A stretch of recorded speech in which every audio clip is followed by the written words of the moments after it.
Hey guys, tonight we drift into a sky crowned with rolling thunder where the very air trembles as if alive, and your ears catch the deep growl of clouds gathering far above. You can almost see the massive towers of vapor lit from within by sudden white fire. A flash splits the heavens and you feel the vibration ripple through your chest, a reminder that somewhere up there a presence stirs. This is the world of Zeus, the god, whose hand hurls lightning, whose voice rumbles across mountaintops, and whose presence can make mortals tremble or kneel in awe. So take a moment to like the video and subscribe, but only if you genuinely enjoy what I do here. And if you don't mind, leave a comment telling me your location and the local time where you are. I love knowing where in the world you're listening from. It makes the great expanse of history feel a little smaller, as if we're gathered beneath the same sky. Now dim the lights, maybe turn on a fan for that soft background hum, and let's ease into tonight's journey together. You settle into the vision of Mount Olympus, its snowy peak wrapped in cloud. In your mind's eye, the great mountain rises like a pillar of marble, its summit hidden by veils of mist. The Greeks believed this was no ordinary mountain. It was a throne room of sorts, a palace above the reach of mortals, where the gods walked as effortlessly as you tread across your bedroom floor. Imagine the hush of thin air up here, the quiet broken only by an occasional roll of thunder. This is the court of Zeus, the king of gods and men, who reigns not only by force of lightning, but also by the weight of order itself. The ancient Greeks looked up to Olympus and saw more than rock and ice. They saw a place that explained the storms and the seasons, the justice of kings and the fury of the skies. Even today, historians still argue whether Olympus was chosen for its physical majesty alone, or if the mountain's storms and unpredictable weather inspired the myth of Zeus as the thunderer.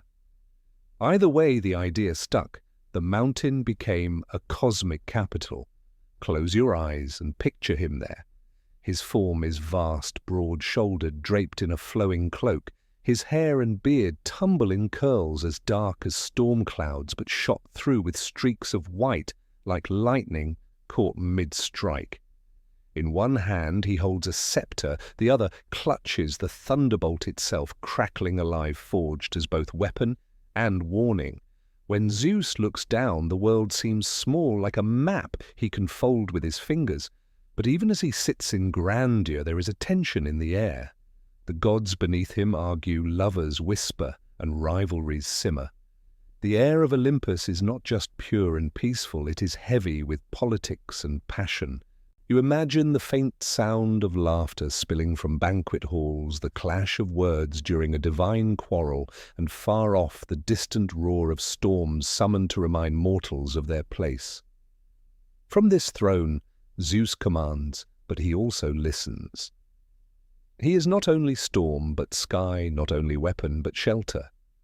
Farmers lift their eyes to him for rain, kings beg for his favor, and sailors whisper prayers when thunderheads gather on the horizon. Yet for all his majesty, his story begins in chaos and fear, with a father who sought to swallow him whole. That tale lies just ahead, waiting like a storm on the horizon. For now you linger in the quiet above the clouds. You feel the cool breath of wind wrapping around you, carrying the faint smell of rain. The scene feels calm enough to lull you, but beneath it is that steady thrum, the promise of thunder, the certainty of a storm, the reminder that Zeus, king of gods and men, is never far from unleashing his power. The calm above the clouds fades, and now you find yourself drifting backward, further than Olympus, further even than the reign of Zeus. You slip into a time before thunder had a master, before gods had thrones, into an age when the earth itself trembled with chaos. Imagine a sky so wide it had no ruler, a sea so deep it had no boundaries, and an earth so raw it had barely taken form. In that vastness, beings of unimaginable power stirred the Titans older than the Olympians, immense as mountains and as relentless as the tides. At the heart of this brood stood Cronus, the youngest Titan, a figure both cunning and cruel. He wielded a sickle of flint and iron, a blade born from the earth itself, and with it he had overthrown his own father Uranus, the sky. Yet the irony was not lost. Just as Cronus had risen against his parent, so too would his children one day rise against him. That fear haunted him like a shadow he could never escape. And so when his wife Rhea bore him children, Cronus devoured them one by one. Hestia, Demeter, Hera, Hades, Poseidon, each swallowed whole, their cries muffled in the cavern of his belly. The myths tell us he did not chew or tear, he swallowed them alive, preserving their divine spark, while denying them the chance to grow. Imagine the horror of Rhea, her arms empty, her cradle bare, while her husband sat upon his throne, smug and unchallenged, yet already trembling at the thought of fate. It is strange to picture Zeus, king of thunder, as an infant hidden away, but that is how his story begins. Rhea, desperate to save at least one child, tricked her husband. When Zeus was born, she wrapped a stone in swaddling clothes and placed it in Cronus's greedy hands. Without pause, he swallowed the decoy, convinced he had destroyed his last threat. Meanwhile, the real infant was carried away in secret to the island of Crete. There, in a hidden cave, Zeus was nurtured. Some say the goat Amalthea fed him her milk, her horns gleaming faintly in the torchlight as the baby gurgled. Others whisper of nymphs tending to him, weaving soft grasses into blankets, soothing his cries with lullabies as old as the mountains. And when those cries grew too loud, a band of warriors known as the Curetes performed their strange ritual, clashing their shields and spears together in a frantic dance, drowning the sound so Cronus would never hear. It is a curious image, soldiers leaping, shouting, and beating bronze, not for war, but for silence, protecting a secret that would someday shake the heavens. Historians still argue whether this story hides echoes of real Cretan rituals, ceremonies of noise and rhythm meant to shield communities from evil spirits later absorbed into myth.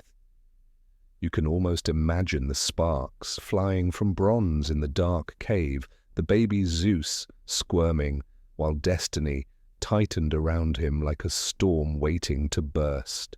Years pass, though time in myth is always slippery. The infant grows into a young god with eyes like clear skies and strength swelling in his limbs. He learns cunning patience and the art of waiting. For unlike his father, he knows he cannot rush his fate, he must rise at the right moment. The winds that whip across Crete seem to whisper encouragement, carrying with them the scent of sea salt and pine, reminders of a wider world waiting for him. Picture the boy standing at the cave's mouth, watching clouds gather over the mountain peaks. His hand reaches upward, fingers stretching as if to grasp the lightning already forming in the heavens. In that moment, you can feel his restlessness. He is not meant to hide forever. He is a storm held back, a thunderbolt not yet thrown. Soon, very soon, the sky will answer him. And somewhere deep within Cronus's belly the swallowed gods stir faintly, their voices muffled but not lost. They wait for the one child who escaped to return and free them. The stage is set a tyrant clutching power through fear, and a son in hiding destined to bring him down. The story is heavy with inevitability, like the air before lightning splits the clouds. You can feel it building, pressure mounting until the very earth must shake with release. You feel the cave fall away, and now you are standing on the trembling earth of a world about to fracture. The years of hiding are done. Zeus is no longer the child swaddled in secret or the boy watching storms from afar. He is grown strong and determined. His shoulders carry not only his own fate, but the fate of his swallowed siblings. Imagine the weight of knowing that freedom, justice, and balance all hinge on your courage. The air is thick with expectation, and thunder curls in the distance like a drumroll for war. The myths tell us that Zeus's first step was to trick his father into vomiting up the children he had devoured. Accounts differ. Some say the goddess Metis' embodiment of cunning wisdom brewed a potion that Zeus slipped into Cronus's drink. Others describe it as a drugged wine sweet yet bitter poured during a feast. In either case, the result was inevitable. Cronus doubled over his massive form, writhing, and outspilled the Olympians grown shining and furious, each ready to take up arms. Now the world truly trembles. On one side stands Cronus, flanked by the Titans, vast beings of stone and storm embodiments of primal forces that had ruled since the dawn of time. On the other, Zeus and his siblings, young but fierce, burning with the energy of a new age, the Titanomachy. The war of gods and titans is not a brief clash, but a grinding, decade-long battle that shakes earth, sea, and sky. You can almost hear it, boulders hurled like arrows, mountains torn from their roots, and thunderbolts shattering the night. From the ancient poets, the imagery is vivid. Imagine the battlefield stretched across the plain of Thessaly, the ground scorched black from flame. Titans like Hyperion and Iapetus stand tall as towers, their roars echoing across valleys, while the younger gods dash between their legs with speed and cunning. Poseidon strikes the ground with his trident, raising floods to drown whole ranks of foes. Hades unleashes shadows, spreading dread through Titan hearts. Hera raises her voice, commanding order like a queen already certain of her crown. And above them all, Zeus hurls lightning again and again, each bolt blinding, each strike searing the sky. But the battle does not turn in the Olympians' favor until Zeus frees new allies. From the deep, he releases the Cyclopes and the Hecatonchires, the 100-handed giants. The Cyclopes master smiths repay him by forging thunderbolts, each one a condensed storm raw and devastating. The Hecatonchires, each with 50 heads and 100 arms, hurl boulders as though they were pebbles, their assault so relentless that even titans stagger. The tide shifts.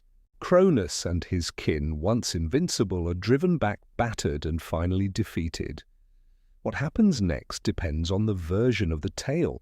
Some myths say the Titans are cast into Tartarus, the deepest pit of the underworld where the 100-handed giants stand guard, never sleeping.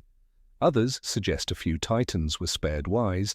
Themis, radiant Helios, the forces of order and light allowed to endure. Historians still argue whether this division of foes reflects real political struggles in early Greek society, a memory of one tribe replacing another, or simply the poetic need for balance in myth. Yet one thing remains constant: Zeus emerges as king. The air clears after years of war, leaving the earth scarred but alive, the sea calmer, the sky brighter. It feels like that breath you take after a storm has passed, still damp, still heavy with the smell of rain, but filled with relief. From the ashes of chaos, a new order rises. Imagine yourself standing amid the silence after the last bolt has fallen. The clouds part, slowly revealing the sun for the first time in what feels like years. The battlefield lies littered with fragments of stone and ash, but also sprouting with the green shoots of renewal. Somewhere in the distance a spring bubbles forth as if the world itself exhales. You sense that this war was not merely gods against gods, but the universe itself, reshaping, shifting into a new rhythm, one that will last as long as Zeus holds power. The Titanomachy is over. The throne of Olympus waits, and Zeus, lightning still sparking in his hand, begins to climb. The thunder fades from the battlefield, And now your gaze shifts to the forge deep beneath the mountains, where the air glows red and the stone itself sweats with heat. Here the Cyclopes labor, those one-eyed smiths born of chaos, feared for their monstrous looks, but unmatched in craft. They had been freed from their chains in Tartarus by Zeus, and in gratitude they placed in his hands the weapon that would define him forever, the thunderbolt. Picture it not as a simple spear of fire, but as a living fragment of the storm. Sparks leap across its surface like restless serpents' arcs of light that crackle and hiss. To hold it is to hold the energy of the heavens condensed into one searing dart. When thrown, it splits air and earth alike, the sound echoing for miles, rolling on and on until every ear quivers. This was no ordinary weapon, it was power incarnate, a reminder to gods and mortals that Zeus was not merely a ruler by birthright, but by overwhelming might. The thunderbolt becomes his signature, his sealer of authority. When mortals hear storms batter their rooftops or lightning cleave the mountainside, they whisper his name. Farmers welcome the rain, sailors curse the squalls, but all understand this is Zeus's hand at work. The connection between weather and divinity is no coincidence. Historians still argue whether the god shaped the storm in myth or whether the storm itself shaped the god in the imagination of the people. Either way, the link is unbreakable. To this day, you feel a flicker of awe when thunder rattles your windows, an echo of those ancient fears. The Cyclops' gift is not alone. For Poseidon, they forged the trident, three-pronged and commanding the seas. For Hades, a helmet of invisibility that shrouds him in shadow. These weapons bind the three brothers together, symbols of their domains, sky, sea, and underworld. Yet among them, Zeus's thunderbolt gleams brightest. Even the other Olympians step back when it flashes in his grasp. Think of the awe it inspired. Imagine standing on a hillside in ancient Greece, the warm air suddenly split by a bolt that strikes an olive tree nearby. The bark smoulders, the branches curl, and a hush falls over the villagers. To them this is not chance, but judgment Zeus has noticed. Archaeologists have found shrines on mountaintops and hill crests dedicated to Zeus, Kataibates. Zeus, the descender, worshipped at the very spots where lightning struck. People would gather at the charred ground, offering sacrifices or tokens, hoping to turn divine wrath into favor. There's a curiosity here too. While Zeus could unleash storms, he was also seen as a god of clear skies. In some places he was called Zeus Asteropios, the starry one, as though his thunderbolts not only destroyed but illuminated. His power was double-edged, fearsome and generous, violent and life-giving. The thunderbolt was never just a weapon, it was a reminder that order and chaos lived side by side in his reign.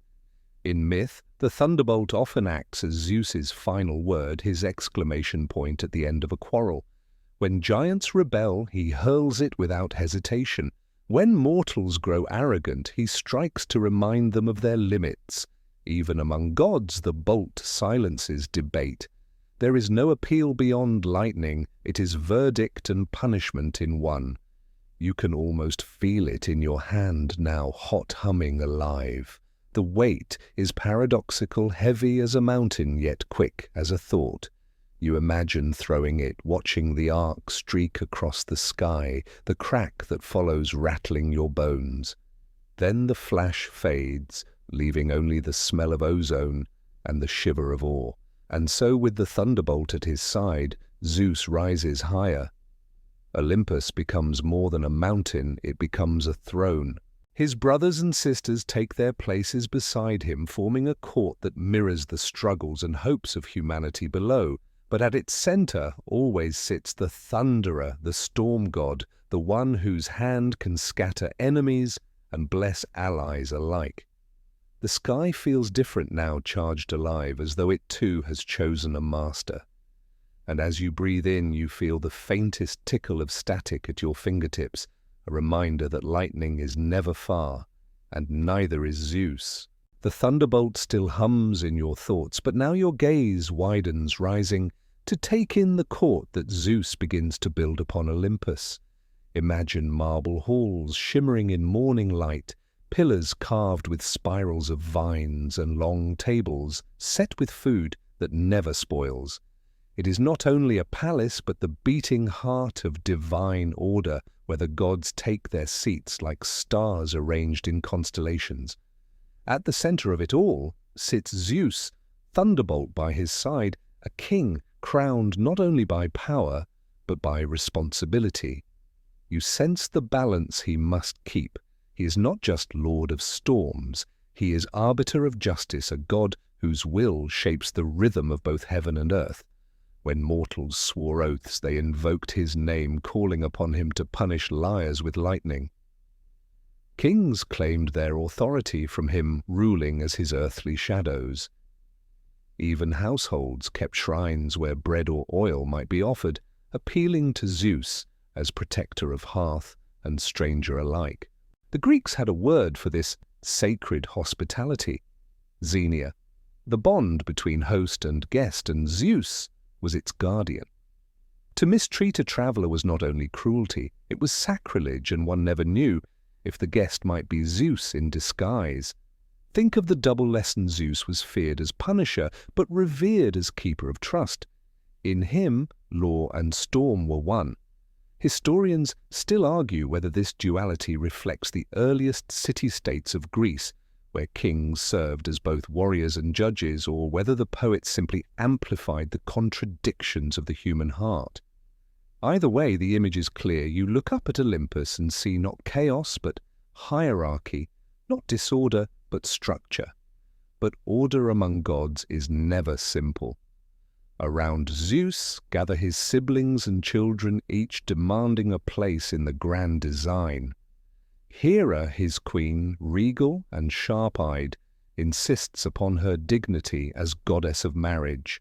Poseidon, trident in hand, claims the sea as his domain, and though loyal, he's never shy to challenge his brother's authority. Hades retreats to the underworld, shadowy and silent, but his absence only deepens the gravity of his rule.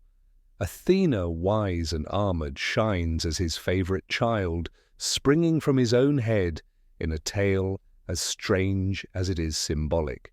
Hermes scurries about with winged feet, carrying messages, spinning tricks, forever restless. And Apollo, radiant with music and light, sits beside Artemis the huntress, cloaked in moonlit silence. The court of Olympus feels alive with conversation, quarrels, and laughter. Imagine reclining at the edge of a golden hall, listening to Apollo's lyre, while the gods argue politics, love, and vengeance. The air smells of roasted meats and sweet nectar, and the sound of ambrosia being poured into silver cups mingles with the rustle of Hera's gown. Yet beneath the surface tensions stir. Even among immortals, jealousy smoulders, pride clashes, and grudges grow long. Zeus alone must hold the balance, thunderbolt always within reach to silence dissent when words fail. And yet for all his authority, Zeus does not always command. Sometimes he negotiates. He swears oaths upon the river Styx, the unbreakable promise of gods, knowing that even he is bound by certain laws. This is one of the most curious truths of Greek myth, that even Zeus, king of Olympus, is not above all things. Fate, the Moirai with their spinning threads, sits beyond his thunder. You can feel the weight of that paradox, how a god of storms bows to a power more ancient still. Picture the mortal world below, reflecting this divine order. Villages plant their fields in rows, trusting that rain will come in season. Kings carve laws into stone, their authority claimed in Zeus's name. Travelers knock on doors, knowing they will be fed, not just by kindness, but by fear of divine retribution. From Olympus, the gods watch, but it is Zeus who nods in approval or frowns in warning. The air here on the mountain tastes of both feasts and storms, sweet honey mixed with the tang of ozone. You breathe it in and feel the contrast, the warmth of community, the chill of judgment. For Zeus is not simply a tyrant wielding lightning. He is the axis upon which the fragile order of cosmos and city turns. And still beyond the banquet and the laws, the stories hint at another thread weaving through his reign, a hunger not only for justice, but for desire, not only for storms, but for women of mortal blood. That shadow is beginning to gather now, waiting to fall across Olympus and reshape countless fates. The golden halls of Olympus shimmer behind you, but the scene tilts now toward firelight, toward the flicker of rebellion hidden in shadows. For not everyone accepts Zeus's rule. Down on earth among humankind, a figure stirs a titan who escaped the binding chains of Tartarus. His name is Prometheus, the forethinker, clever beyond measure and stubborn in his defiance. He is the spark of independence that refuses to bow the whisper in the mortal ear that says you deserve more than what the gods grant you. You imagine him standing on a rocky peak, the night cold around him. His hands are busy shaping clay, shaping men, breathing life into them with care. Unlike the other gods, Prometheus does not regard mortals as toys or servants. He sees in them a reflection of himself, small yet full of potential. And when Zeus divides the feast between gods and humans, Prometheus tricks him, offering the rich fat and bones for the divine share, while hiding the best meat beneath plain skin for the mortals. Zeus is not amused. He may laugh at many things, but not at mockery. As punishment, Zeus withholds fire. Imagine the silence of a village without flame, night's colder food, raw spirits dim. The hearth lies empty, the smoke that once curled to the stars now gone. Humanity stumbles in darkness, their breath misting in the chill, their bellies aching for warmth. This is how Zeus asserts control, not with thunderbolts alone, but by reminding mortals that their survival rests on his will. But Prometheus cannot abide it. In secret he steals fire from the heavens, hiding it within a hollow reed, and delivers it to humankind. Picture the first spark bursting to life in mortal hands, flames licking dry twigs, light spilling into huts where children huddle. The smell of smoke fills the air. Food sizzles, shadows dance on walls, and warmth returns to trembling limbs. It is not just fire, it is dignity, independence, and the power to shape the world. Zeus's wrath is swift, his thunder rumbles louder than ever, and the punishment he devises is as cruel as it is enduring. Prometheus is chained to a desolate cliff iron, biting into his wrists. Each day an eagle swoops down, talons scraping stone beak, tearing into his liver. Each night the wound heals, only for the torment to begin again with the dawn. You shudder at the image, endless agony beneath the wide sky, the Titan's cries carried on the wind, his rebellion carved into the rhythm of suffering. But even here the story is layered. Some say Prometheus knew what was coming, that he accepted his fate because he valued mortal freedom above his own comfort. Others argue that he hid secrets from Zeus, whispers of a prophecy that the gods' rule could falter. Historians still argue whether this myth echoes the human discovery of fire itself, a leap so profound that it felt stolen from the divine. Perhaps it remembers a moment when humans first challenged the heavens, daring to believe they could shape their own destiny. And humanity did change. With fire came not only warmth, but bronze smelting pottery, firing bread baking, and stories whispered around flickering flames. The very culture of Greece grew around firelight, the hearth becoming sacred. Even Zeus in later cults was worshipped as Zeus Hestios, keeper of the communal flame. It is a curious contradiction. The very gift he once forbade becomes central to his own honor. Still the lesson lingered. To defy Zeus was to invite punishment, and yet without Prometheus's defiance, mortals would have remained cold and hungry. You sit with that paradox, the warmth of the fire at your feet against the chill of chains biting into flesh. The myth leaves you with a question that hums like a low ember. Is power to be obeyed, or is it to be challenged? Above it all, thunder growls faintly, reminding you that Zeus has not forgotten. The gods may feast, mortals may build their fires, but rebellion always leaves scars, and for Zeus every spark is a reminder that even the greatest ruler cannot control everything. The fire of Prometheus still crackles in your ears, but now the tale drifts toward another kind of flame desire, sudden and insistent, that pulls Zeus's gaze away from Olympus and down into the mortal world. You feel the shift in the air, the thunder still hums in the distance, but mingled with it is a softer sound, the beating of mortal hearts, the sigh of longing whispered through fields and cities. Zeus, though king of gods, is far from untouched by passion. His eyes sweep across the world, and again they fall upon women of mortal blood. To the Greeks, these unions explain the births of heroes, the blending of divine power with human fragility. But to you listening now, they feel like ripples of troubled waves of entanglement that stir not only love but jealousy, vengeance and tragedy. Consider the pattern Zeus sees, he desires. He descends sometimes cloaked in disguise, sometimes as himself, always with thunderous inevitability. The women he chooses are often remarkable in their own right, princesses, priestesses, queens, yet they are swept into stories larger than themselves. Their children grow into figures who reshape myth and history alike: Perseus, Heracles, Helen, and more. Each is born of union between the storm god and mortal flesh, yet it is never simple. Hera's presence hangs over these liaisons like a shadow. The queen of gods, fierce and vigilant, does not direct her fury at her husband so much as at the women who draw his eye, and even at their children.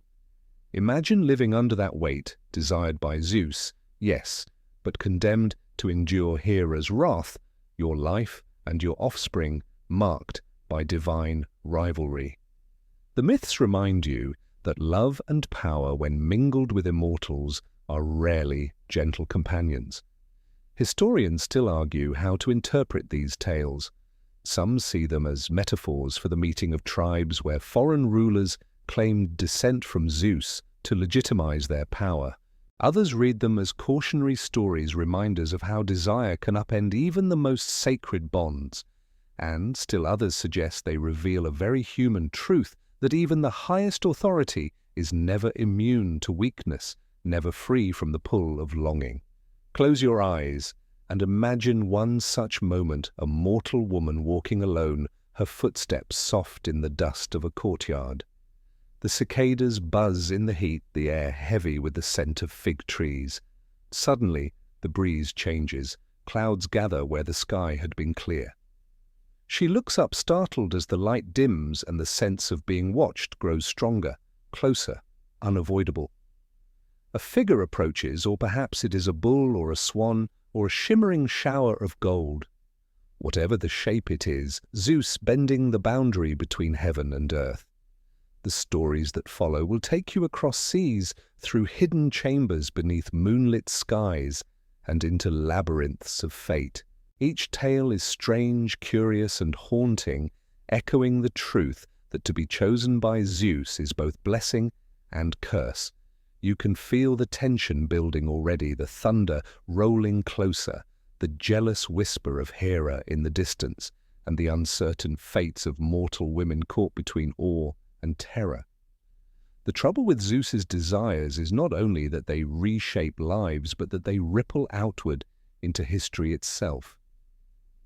Heroes are born, wars are waged, Cities are founded and tragedies unfold, all because the king of gods looked down from Olympus and reached across the boundary. And so you stand at the threshold waiting. Ahead lies Europa, Danaë, Leda, Semele, and more names etched into myth, each carrying her own burden of thunder and love. You take a slow breath, bracing for the storm of stories about to descend, knowing each will be more dazzling, more unsettling, and more fateful than the last. The storm gathers around you, and suddenly you are on the shore of Phoenicia, the sea glittering under a sun that feels too calm for the thunder you sense brewing. A young princess walks here, her name Europa, daughter of King Agenor, her laughter mingling with the salt breeze as she gathers flowers with her maidens. She does not yet know that her fate is being watched from above, that the king of Olympus has fixed his gaze upon her. Zeus sees her beauty, radiant, effortless, alive, and desire coils in him like lightning preparing to strike. But he does not descend in his usual form. Instead, he shapes himself into something both majestic and harmless, a bull white as sea foam with horns curved like a crescent moon and eyes that glimmer with an unnatural gentleness. The creature approaches slowly, so still that even the waves seem to hush.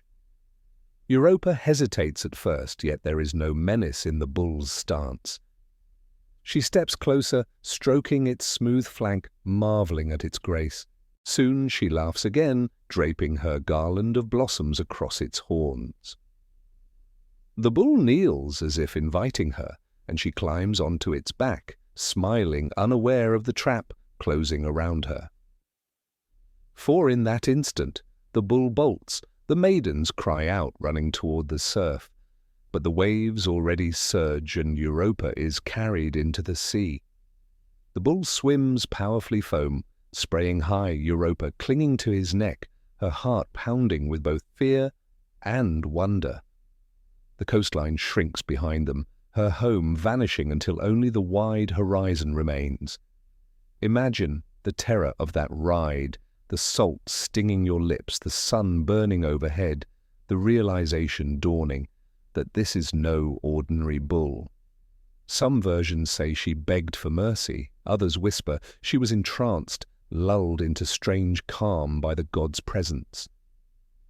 The sea itself seems to bow before the pair, dolphins leaping at their side as if escorting royalty. Finally, they reach the island of Crete, Zeus's favored land, where he reveals himself in his true form, god of thunder, radiant and terrible.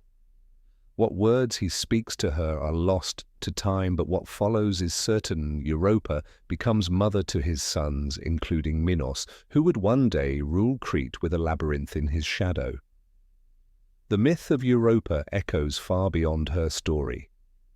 To the Greeks she was a queen, her children founding dynasties. To later cultures her name stretched across maps until it named an entire continent, Europe. Think of that, an entire landmass bearing the memory of a frightened girl carried across the waves by a god in disguise. Historians still argue whether this myth reflects ancient migrations from the east, tales of women taken across the Mediterranean, or whether it is simply one of those stories where desire becomes destiny. And in the image of Europa riding the bull art found endless fascination. You can see her painted on vases, delicate hands clutching the horns, garments billowing as the sea foams around her.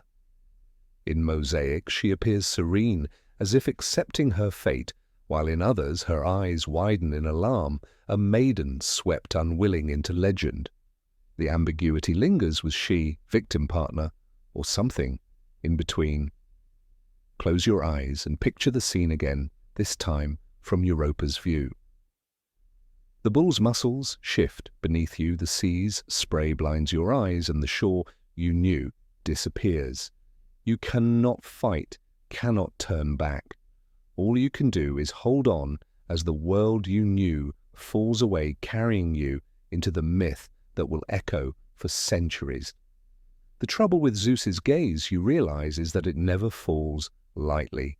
It changes everything it touches, leaving behind not peace, but consequence, new dynasties, new heroes, new storms to come. The sea foam fades, and now you find yourself in a chamber of bronze, cold and dim, where shadows dance on walls that seem more prison than palace. A girl sits within Danaë, daughter of King Acrisius of Argos. She has been locked away not for crime but for prophecy. Acrisius, warned by an oracle that his daughter's son would one day kill him, resolved to bar her from all men. So he sealed her in this tower of bronze, believing stone and metal could outwit fate. But fate is sly, and Zeus even more so. He does not appear as a bull this time, nor as a swan or man cloaked in disguise. He comes as something more elusive, more impossible, to guard against a shower of golden rain. Imagine it light spilling from the sky, glimmering drops pouring through the cracks in the ceiling, slipping past locks and bars, cascading down upon Danaë's hair, her skin, her lap. It is warmth and radiance, irresistible and inescapable, a god descending in the form of sunlight, turned liquid. In that shimmering embrace, Danaë conceives a child. The myths do not dwell on her thoughts, whether she felt terror, wonder, or both, but the truth cannot be hidden. Fate has entered the tower. Soon a boy is born, and his name is Perseus. His life will be marked by trials, Medusa's head the rescue of Andromeda, and a destiny entangled with kings, but for now he is only a baby, crying in a chamber where no one was meant to be born. Acrisius, horrified, does not relent in fear. He cannot kill his own blood, yet he dares not keep them. So he places Danaë and the infant Perseus in a wooden chest and casts it into the sea, leaving the waves to decide their fate. Picture that moment, the box bobbing on black water, Danaë clutching her child, rocking him to sleep as the surf slaps against the wood. The night stretches wide and merciless, and yet within a mother hums softly, her voice defying despair. The chest drifts until it finds land on the island of Seriphos, where fisherman Dictys draws it ashore. From there Perseus grows nurtured into the hero who will one day fulfill the prophecy Acrisius so feared. And indeed, in the winding cruelty of fate, Perseus's discus will strike his grandfather dead, proving that no wall, no prison, no desperate act of control can prevent destiny from unfolding. The image of Zeus as golden rain lingers in your mind. It is one of the strangest transformations in myth, both beautiful and unsettling. Historians still argue what it means, whether it recalls ancient fertility rites, the mingling of sky and earth in seasonal renewal, or whether it is simply the poet's attempt to make divine desire seem ethereal rather than brutal. Whatever the root, the picture is unforgettable, light itself, bending into intimacy, a god pouring himself through the smallest cracks, and Danaë, locked away in bronze, becomes part of a story larger than her father's fear. Her name is tied forever to Perseus, to Medusa, to the winged horse Pegasus, born from blood, to the line of heroes who shape Greek imagination. Yet at the heart of it all is a woman in a tower, looking up as gold drifts down like rain. You can almost feel it yourself, warm droplets on your face, bright specks clinging to your eyelashes, seeping into your palms. It is beautiful, yes, but heavy too, because you know that beauty in Zeus's hands always carries consequence. A child will be born, a prophecy fulfilled, and another mortal life bent beneath the weight of the storm god's will. The bronze tower dissolves, and now you stand beneath moonlight beside a still lake, the air cool, almost trembling with silence. In the reeds, swans drift lazily, their feathers glowing pale against the dark water. Among them moves one unlike the rest, sleek, graceful, but with eyes too knowing, too intent. This is no mere bird. This is Zeus, cloaked in feathers, approaching a woman who cannot yet guess the fate awaiting her. Her name is Leda, Queen of Sparta, wife to King Tyndareus. In some tellings, she walks alone along the riverbank, gathering flowers in the quiet night. In others, she rests on her bed when the swan swoops in through an open window. However it begins, the moment becomes one of the most enigmatic in all Greek myth. The swan presses close wings, wide feathers brushing skin, and Leda is swept into an encounter that leaves her forever marked. From this strange union are born children whose fates echo across epic tales. Some say she lays 2 eggs and from them hatch Helen, later called of Troy, whose beauty will spark a war of 1,000 ships, and Clytemnestra, who will one day murder Agamemnon.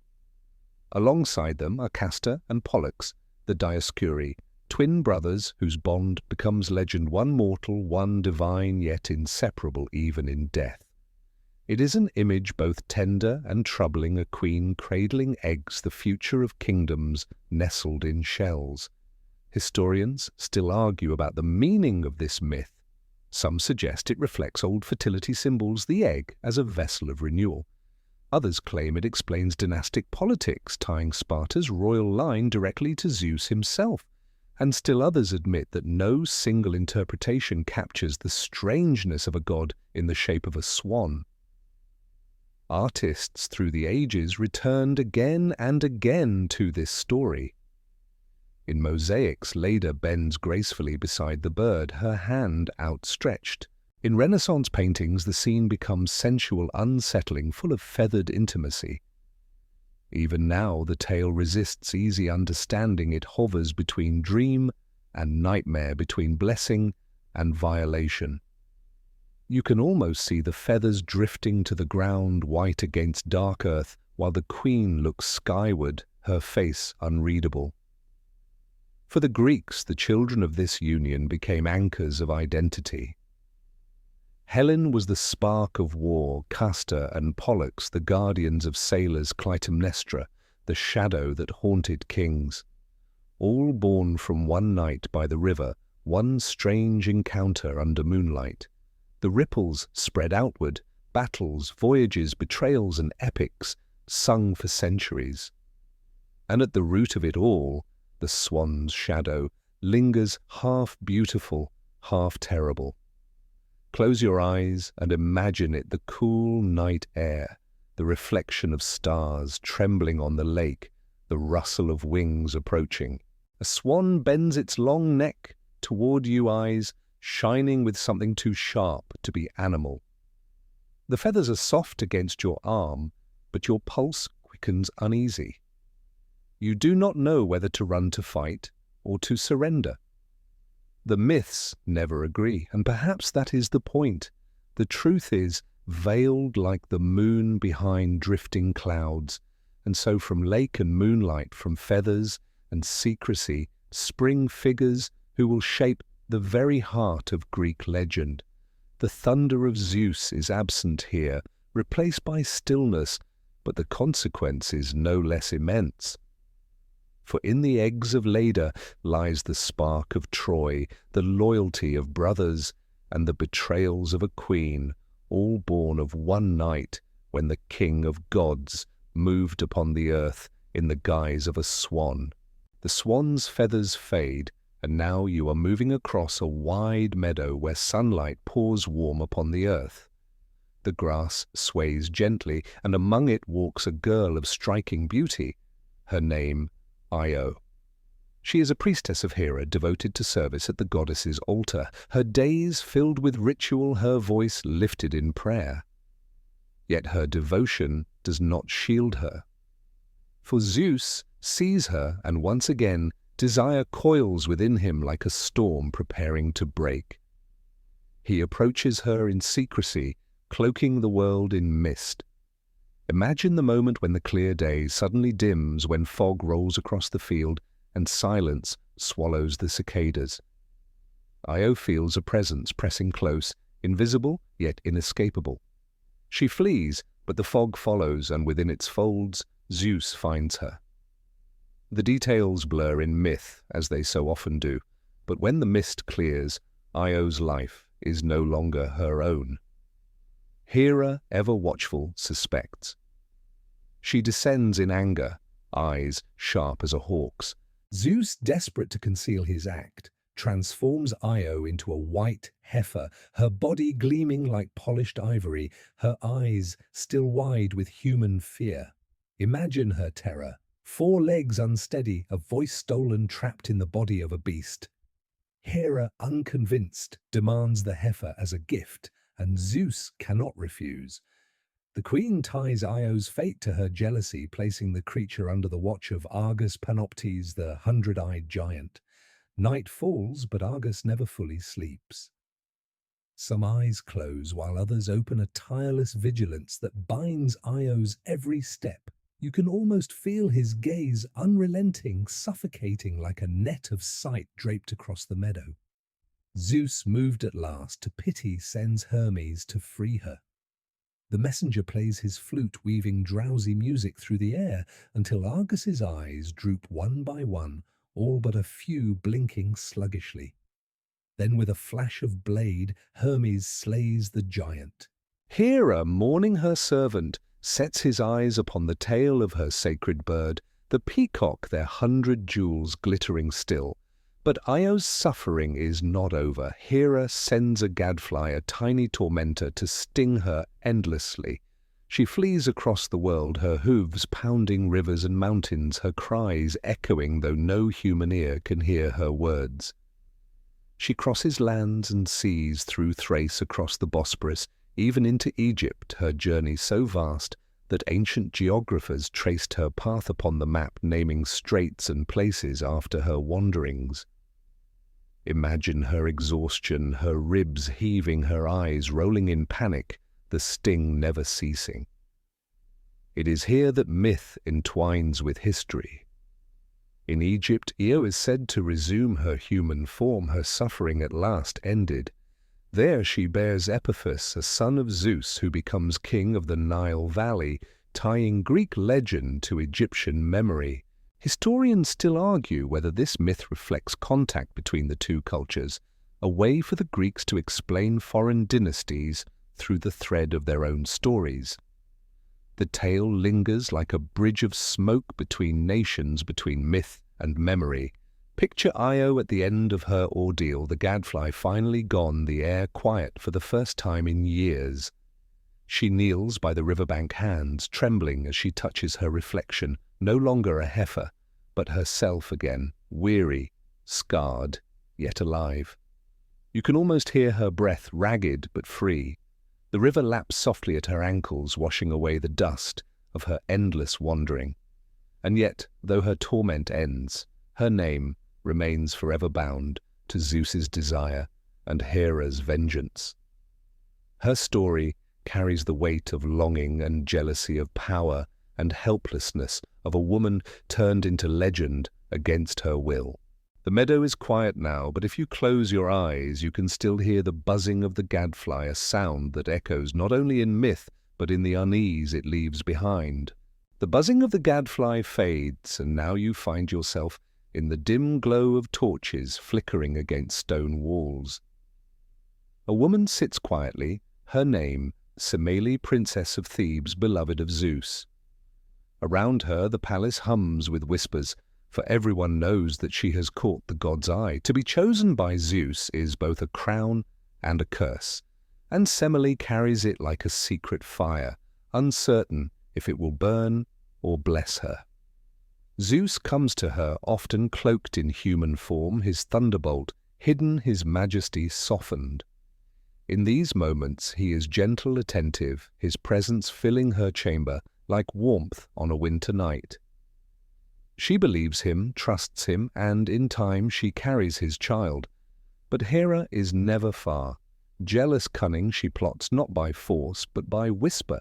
She comes disguised as an old woman, her voice rasping with false concern. "How do you know," she asks, "that your lover is truly Zeus, Many men make such claims. Demand-proof child, make him show himself as he is. The seed of doubt grows in Semele's heart. So when Zeus next visits, she makes her request. She asks him to appear to her in his full divine glory as king of the gods.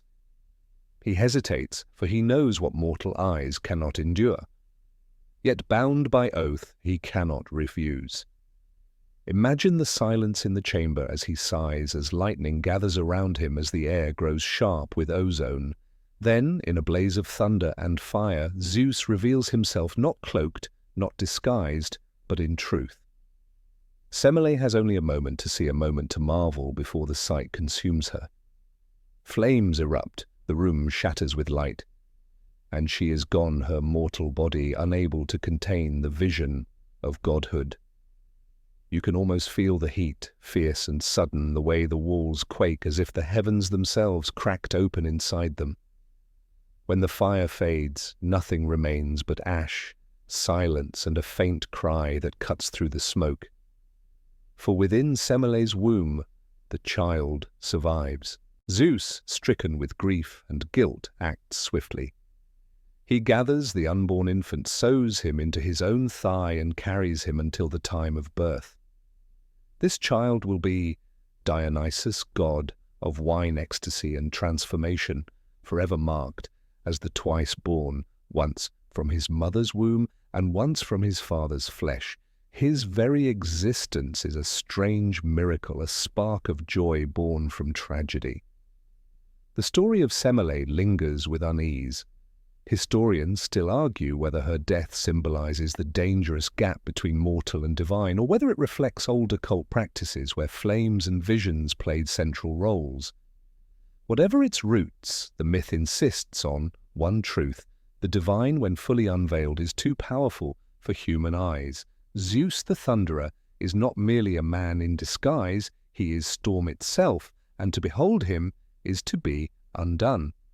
And so Semele's name becomes both warning and legacy. She is remembered not for her survival, but for the son she leaves behind, the god who dances in vineyards, who brings both madness and release, whose worship spreads wild and intoxicating across Greece. Yet at the core of it all is the image of a young woman who dared to ask, who wanted proof, who longed to see her lover as he truly was, and who paid the price. Close your eyes and imagine that chamber again. The torchlight flickers, the shadows stretch, and then, without warning, lightning erupts inside the room. The blaze is blinding, the roar, deafening the air, searing against your lungs. You cannot look away, yet the vision is too much, and in an instant it swallows everything. Only the echo of thunder remains rolling softly like a memory that will never fade.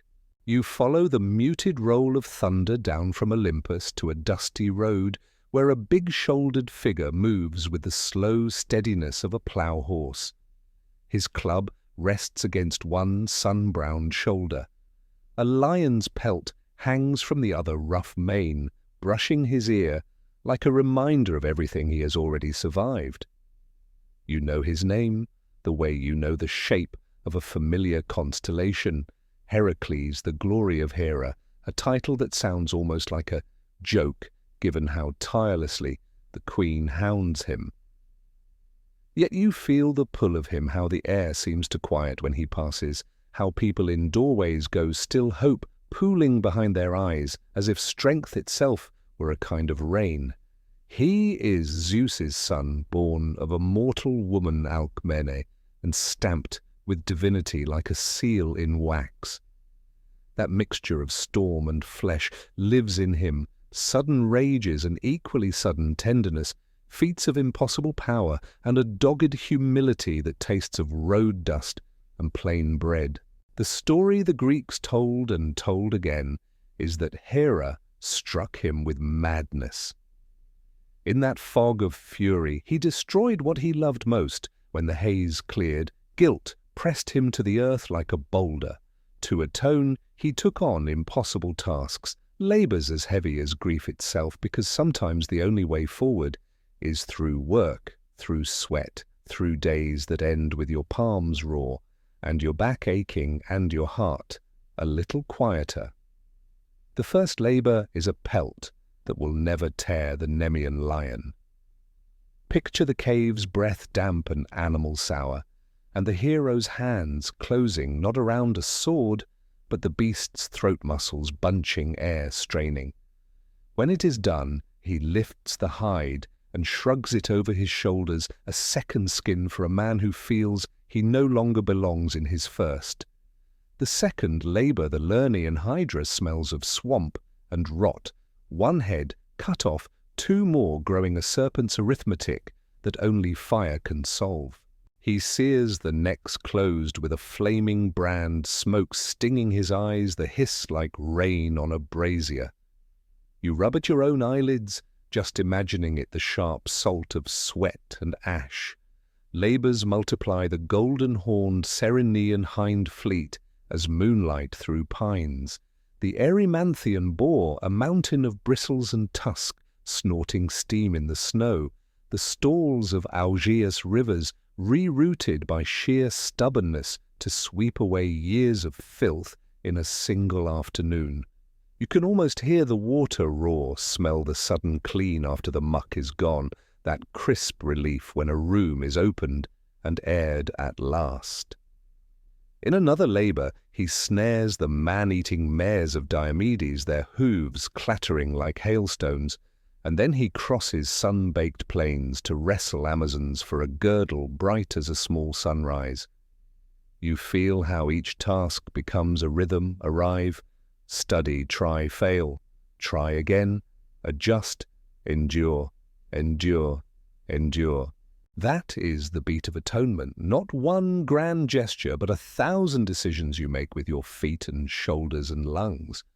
The story says he eventually journeys to the far western edge of the world, where the sky seems to rest on the sea, and plucks golden apples from a tree guarded by the Hesperides and a coiling dragon. In one version, he tricks Atlas into lifting the heavens again. In another, he tackles the dragon outright. Either way, the breeze there smells of metallic sweetness, as if sunlight itself had ripened. There's a softer story tucked among the brawls as an infant Heracles is set to Hera's breast while she sleeps. When he suckles too strongly, the goddess startles milk, spills across the night, and the Milky Way is born a bright path, torn across darkness, by a baby who will later shoulder the weight of a dozen worlds. It is an image both tender and wild, a cosmic stain from a single, greedy mouthful. You pause with him in the shade of a fig tree after another day of sweat, and you feel how large he is not only in muscle, but in appetite, laughter, sorrow. He is the kind of man who will drink a jug dry and then fix your fence without being asked, who will frown at an injustice and take it personally. No wonder villagers claim him shrines springing up wherever his sandals supposedly struck the earth. A simple historical fact lingers in stone on the temple of Zeus at Olympia. The metopes carved in marble show Heracles performing his labors, chiseled muscles, coiled beasts, the moral arc of toil made visible above worshippers' heads. Pilgrims would tilt their faces to those panels, the way you might scroll a feed before sleep eyes catching on the old, reliable shapes of effort rewarded. Not every tale is pure bruised knuckle and grit. In Lydia, under Queen Omphale, Heracles serves in a humbling reversal. He trades his club for a distaff, his lion pelt for a woman's shawl spinning wool at the Queen's command. It is a curious tidbit that ancient audiences loved a giant in borrowed softness, strength learning obedience, masculinity trying on another skin. You picture his big hands clumsy with thread, then slowly shore the twist and pull, a new kind of discipline. The gods, it seems, teach through contrast as much as conquest. Still his father's storm flickers around him. He frees Prometheus from the cliff arrow, hissing up to smash the eagle's tyranny. He wrestles death himself to drag a friend back into daylight, the world holding its breath as shadow and sinew strain against each other. And in the final labor, he descends into Hades to bring the hound Cerberus to sunlight, no blade, no trick, only a grip, so steady it becomes a promise. When he returns blinking in hard noon, you taste dust and pomegranate on your tongue as if you too have walked where breath frosts inside your chest. His endings multiply like the Hydra's heads, the poisoned shirt of Nessus searing his flesh, the pyre on Mount Ota, fire turning agony into something bright enough to ascend. Mortal pain falls away, the air thins and sweetens, the lion pelt grows light, the club becomes ceremony. At last, amid the bright press of Olympus, he takes a place not just as a guest, but as family reconciled even with Hera. The idea comforts you, the possibility that a life of hard repair can end in a room of laughter, old enemies nodding like in-laws who finally found a way to share a table. What does he mean, this storm-born man with mortal feet? Historians still argue whether Heracles began as a local strongman stitched from many towns' favourite tales, whether he hides a Near Eastern ancestor, like Melkart, within his skin, or whether he is simply the shape we give to our longing for strength that can be kind. You sit with that listening to a distant cicada and the small household sounds around you, the hum of a fan, a neighbour's late clink of dishes, and you realize he persists because his rhythm matches yours. Work, rest, try again, apologize, help, carry, carry, carry. Even the Olympic Games wear a whisper of him. Legends credit Heracles with marking out the sacred ground at Olympia, laying the first track, crowning the first victors with olive. Fact or fancy, you can feel the connection, the way effort becomes ritual and ritual becomes joy. Somewhere a runner leans forward into the starting dust. Somewhere a lifter's breath locks under weight. Somewhere you pull your own small bar from the rack of an ordinary day and step backward into a set. The club is just a broom, the lion's skin only a jacket, but the labor is real and it belongs to you. When the evening cool finally settles, Heracles adjusts the pelt at his shoulder and looks up not to check for storms, but simply to feel the sky. You do the same, and for a moment the arc of spilled milk overhead seems very close, as if you could reach up and thumb away a bright smear like ash on a cheek. The road ahead is long, yes, but your hands already know how to carry its weight. The echo of Heracles' footsteps fades, and now you feel the hush of waves against stone, the salt sting of sea air. Another son of Zeus rises before you, Perseus, the child of Danaë, once cast adrift in a wooden chest, now grown into a youth whose name will shimmer like the blade he carries. His story begins not with triumph, but with exile and fear, a reminder that even the children of thunder start small, swept into the currents of destiny. On the island of Seriphos, Perseus grows in the home of Dictys, the fisherman nurtured with kindness, but shadowed by danger. The island's king, Polydectes, schemes to rid himself of the boy. With sly malice, he demands a wedding gift no man could easily provide. The head of Medusa, one of the Gorgons whose gaze turns flesh to stone.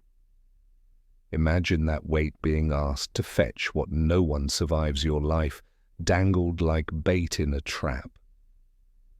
Yet Perseus accepts, because sometimes the only path is forward into the impossible. Zeus does not walk beside him, but the father's storm echoes in the gifts Perseus receives.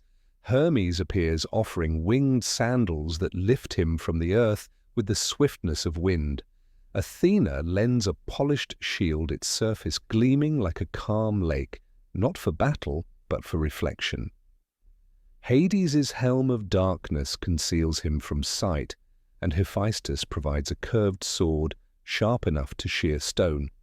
Armed not with brute strength, but with tools of cunning, Perseus steps, into the realm of shadows. Picture the Gorgons sleeping among twisted rocks, their hair a seething nest of snakes, their breath rattles like dry reeds, their claws scrape the stone even in slumber. To look upon Medusa directly is death, so Perseus moves carefully, eyes fixed on the shield's reflection. You can almost hear his breath quicken the sandals whispering against the air as he hovers, heart hammering. In one swift stroke, the blade flashes and Medusa's head tumbles free, her hair hissing even as it falls. From her blood springs Pegasus, the winged horse, leaping into the sky in a sudden burst of freedom, as though life itself escapes from death. The head of Medusa becomes both burden and weapon. Perseus carries it in a sack, careful not to meet its gaze. Yet when danger rises, he unveils it, and foes turn rigid, their cries cut short as stone claims them. With it, he rescues Andromeda, chained to a rock, as sacrificed to a sea monster. Imagine the waves crashing the beast, rising like a mountain of scales, jaws yawning wide, and Perseus swooping from above the head, revealed the creature stiffening mid-roar, until it topples back into the sea like a broken cliff. When Perseus returns, he does not come empty-handed, but laden with legend. Polydectes sneers, certain the boy has failed, only to meet the frozen gaze of Medusa and harden into stone, his tyranny ended in silence. Danaë is free, the prophecy unwinds, and yet, in the distant turn of fate, Acrisius, the grandfather who feared his birth, still falls by the discus thrown by his grandson, proving once again that no man, no wall, no desperate act can stop destiny from weaving its pattern. What lingers in Perseus's story is not only triumph, but curiosity. Historians still argue whether the myth of Medusa recalls older tales of priestesses slain by invading tribes, or whether her severed head, the Gorgoneon, became a protective emblem precisely because fear can be turned into power. You can still see it carved on shields, temples, and coins, her wide eyes and serpent hair meant not to terrify the bearer, but to ward off harm. It is a paradox you carry in your own mind that sometimes what you dread most can, when faced, become your shield. Close your eyes and let the scene flicker before you. The hiss of snakes, the gleam of polished bronze, the rush of winged sandals over the sea. The head heavy in your hands, its eyes shut, yet dangerous as secret, too powerful to discard. Perseus moves on a hero, born of a tower, a chest, a storm god's desire, and his steps ripple outward, shaping myths that still gleam like starlight in the constellations that bear his name.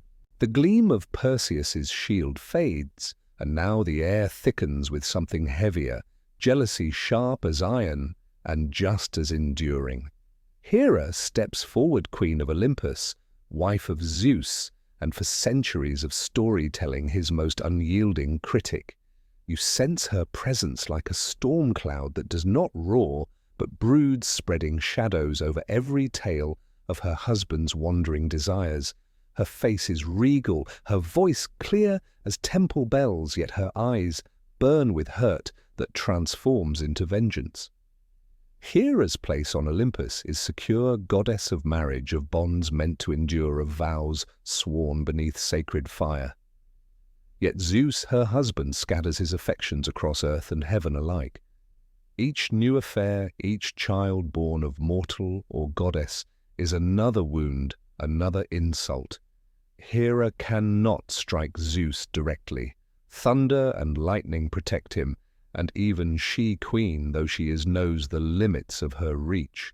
So she turns her fury elsewhere, toward the women caught in Zeus's gaze, and toward their children who grow as constant reminders of betrayal. You recall Io driven across the world by gadfly and grief. You think of Semele undone by lightning's blaze. And above all, you remember Heracles, Zeus's mighty son, whose life Hera twists again and again, from the madness that caused him to kill his family to the endless labors she forced upon him. Hera's shadow is never far. She sends serpents into his cradle, two coiling assassins that would have crushed any ordinary infant, but Heracles strangles them with chubby fists, his first breath, already a battle. The struggle between stepmother and child continues his entire life, and only in his death and apotheosis does reconciliation come. Hera's wrath is not always so direct.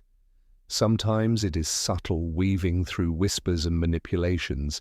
When Zeus fathered Helen, she did not strike the child, but allowed her beauty to ripple outward until it sparked war, a calamity stretching across a decade and staining the earth with grief. In other tales, she hounds minor children of Zeus, obscuring their names, ensuring they never rise into legend. Even Apollo and Artemis, though beloved by their father, knew Hera's cold disdain for their mother. Leto had suffered Hera's relentless persecution during her labor. Historians still argue what Hera represents. To some, she is the eternal embodiment of marriage's fragility, the pain of betrayal dressed in divine robes. To others, she is the older goddess of fertility and sovereignty, diminished in myth to fit Zeus's supremacy. Either way, her figure stands like a counterweight. Without her, Zeus's power might seem unchecked, his actions without consequence.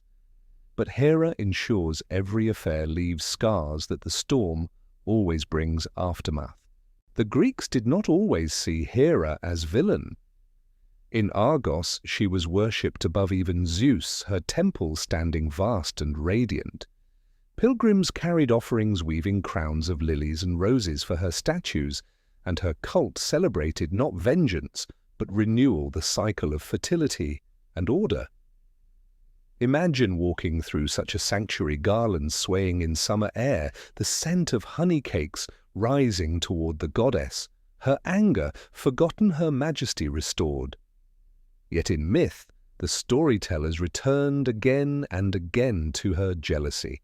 Perhaps because it humanized her, made her less distant, more like the women who listened around firelight, who knew the sting of betrayal, who understood how wounds can harden into fury. You can almost hear their murmurs. Yes, the gods are powerful, but even queens suffer in love. Close your eyes and picture Hera on her throne. Peacock feathers fanned behind her, the gems of Argus's eyes shimmering in the tail. She holds herself with dignity, every gesture graceful, but beneath her calm the embers of rage glow bright. She waits not for Zeus to change, but for her chance to strike at those who cross her. You sense the bitterness, the endurance, the cold patience of someone who has learned that storms need not roar immediately. And so Hera remains a queen, crowned a goddess, feared her presence woven into every story of Zeus's wandering heart. The thunder may belong to him, but the silence after the smouldering, the consequences that belongs to Hera. The peacock feathers fade into mist, and now you feel the weight of a quieter authority, the kind not carried by jealousy or desire, but by law itself. Zeus sits upon his throne, the thunderbolt still at his side, yet tonight his hand rests more on the scepter, carved and gleaming, a symbol of order rather than destruction. You sense the change, the storm has passed, and now comes the calm in which rules are written and oaths are sworn. For the Greeks, Zeus was not only a lover and a warrior, he was also the lawgiver. When disputes broke out among men, his name was invoked to settle them. When kings swore promises, they swore by Zeus, knowing the god would punish falsehood with lightning. The poet Hesiod even calls him the protector of dike justice, reminding mortals that no crime or oath-breaking escapes his gaze. Picture a council gathered in a smoky hall, men leaning on staves of olive wood, voices low as arguments rise and fall. At last one raises his hand and swears by Zeus Olympios. A hush follows. The words cannot be broken now without fear of divine wrath. The bond of guest and host Xenia was one of his most sacred laws. Imagine a weary traveller arriving at your door in the dusk, dust clinging to his cloak, sandals cracked from the road. To feed him, to offer water and a place by the fire, was not merely kindness but duty for Zeus. Xenius watched every door. A host who turned away a stranger risked more than gossip. They risked the gods' punishment. Stories abound of Zeus testing mortals arriving, disguised as a wanderer, rewarding the generous, punishing the cruel. The myth of Baucis and Philemon, the poor couple who welcomed gods into their hut and were spared the flood that followed, lingers as one such memory. Even in the games, Zeus's authority is present. The Olympic Games held in his honor at Olympia were more than contests of speed or strength. They were rituals of peace. During the festival wars were set aside truces called, and enemies could walk the same road unarmed. To run, to wrestle, to hurl the discus beneath the gaze of Zeus was to acknowledge that law could rise even above blood feuds. Historians still argue whether these truces were always honored, but the ideal remained for a brief moment under Zeus's watch order overcame chaos. And yet even as lawgiver Zeus was not without contradiction. He punished oath-breakers, yet his own vows to Hera were often betrayed. He upheld Xenia, yet his disguises to approach mortal women could be seen as violations of trust.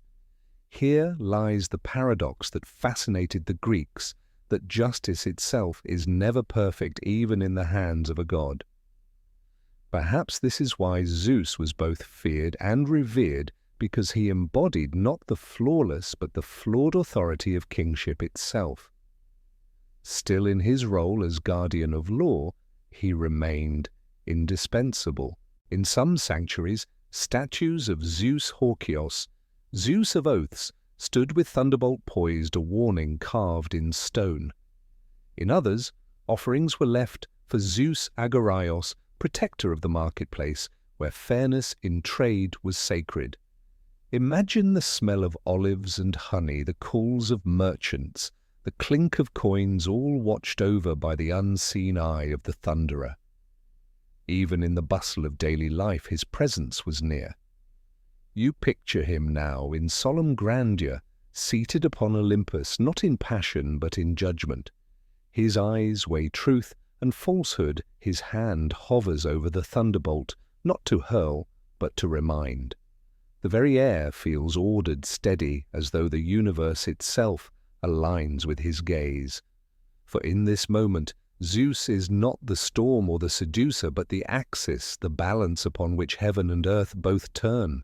Close your eyes and listen, not thunder, not laughter, but the soft murmur of justice being spoken, oaths being sworn, promises being kept. The Storm King has become a lawgiver, and in his silence the world holds steady. The hush of oaths lingers, but beneath it you begin to sense a deeper current, an older truth that even Zeus cannot escape. For though he sits crowned upon Olympus, though thunder answers his call and mortals tremble, at his name there are limits to his power. The Greeks never forgot this. Above Zeus looms a force even he cannot master, Moira. Fate the three weavers who spin measure and cut the thread of every life mortal and divine alike. Imagine them in the shadows, the fates Clotho, drawing out the thread, Lachesis, measuring Atropos, poised with her shears. Their hands are steady, their work relentless, and not even Zeus can still them. In Homer's Iliad, Zeus weighs the fates of Hector and Achilles on golden scales, knowing he cannot alter their outcome. He may grieve, he may thunder, but the balance is unshakable. It is a strange image, the king of gods whose hand splits mountains forced to bow before the quiet snip of thread. The stories hint at his struggles against this truth. When Sarpedon, his mortal son, fights at Troy, Zeus contemplates saving him. The thought tugs at him, thunder gathering in his chest, but Hera reminds him to defy fate, for one son is to unravel all order. And so he watches as Sarpedon falls, his blood darkening the dust, the god's heart heavy, but his hands bound. You can almost hear the silent anguish, thunder not loosed, but locked inside. There are other limits too. Prophecies whisper through the myths, warning that Zeus himself could be overthrown. In some tales, Thetis, sea goddess radiant and beautiful, is destined to bear a son stronger than his father. Zeus desires her, but he restrains himself, fearing the prophecy. Instead, he marries her to the mortal Peleus, and from their union comes Achilles, mortal, yet unmatched. In battle, his name destined to burn like a torch through history. Zeus bends not from mercy, but from necessity. Historians still argue what this says about the Greek mind. Was Zeus's subordination to fate a way of acknowledging that even kings were subject to laws, that no power could erase mortality's end?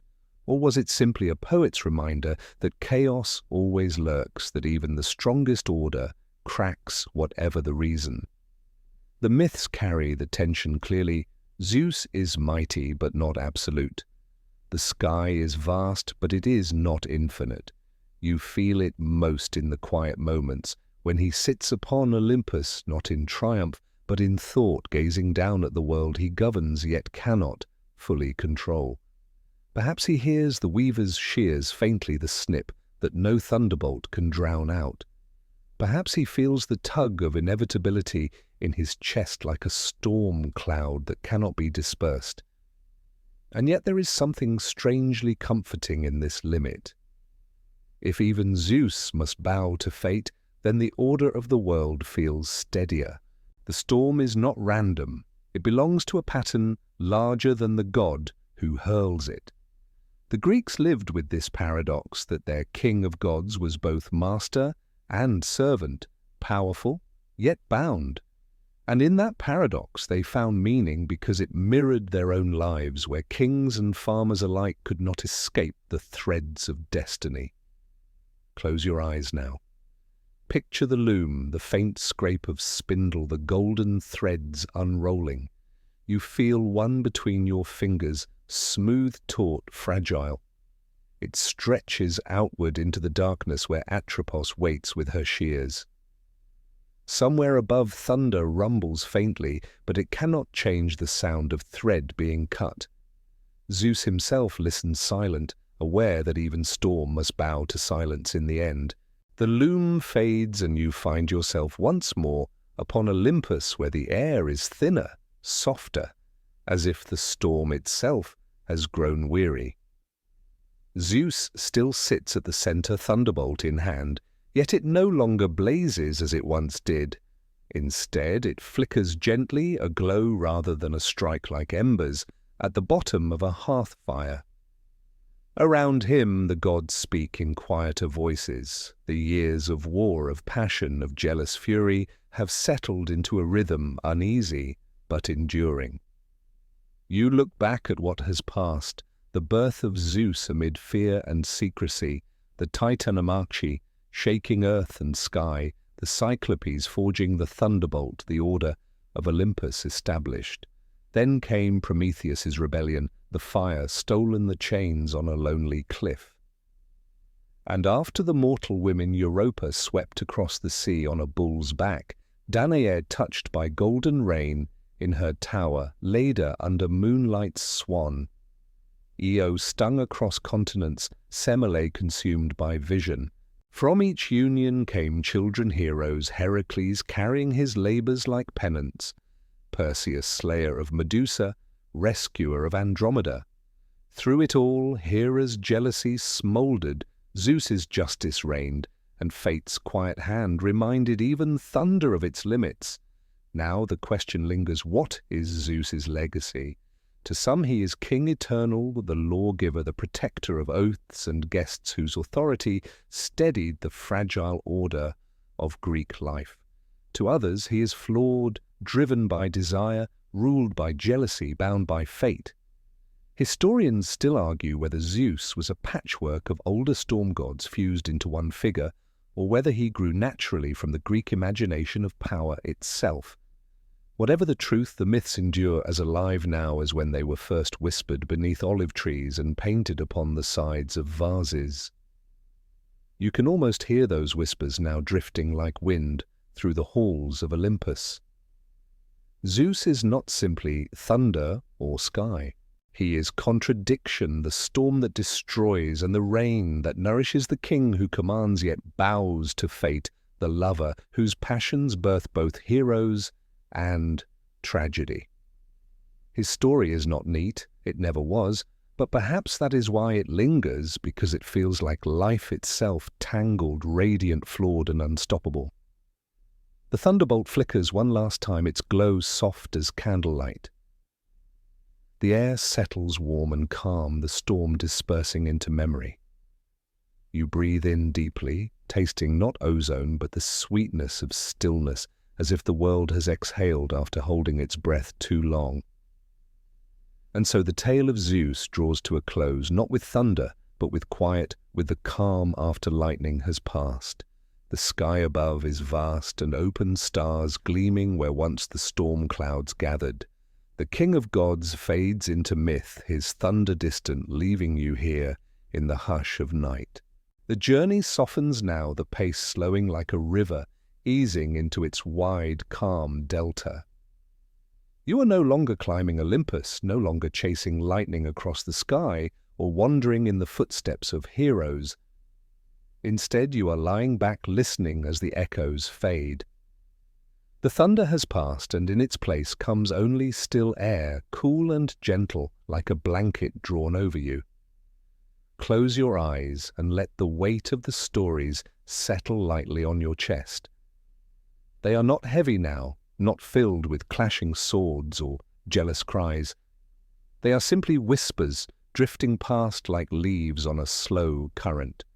Europa's garland of flowers, Danaë's golden rain, Leda's pale swan feathers, Io's quiet reflection in the Nile Semele's torches, each image softens, dissolving into nothing but a shimmer in the dark.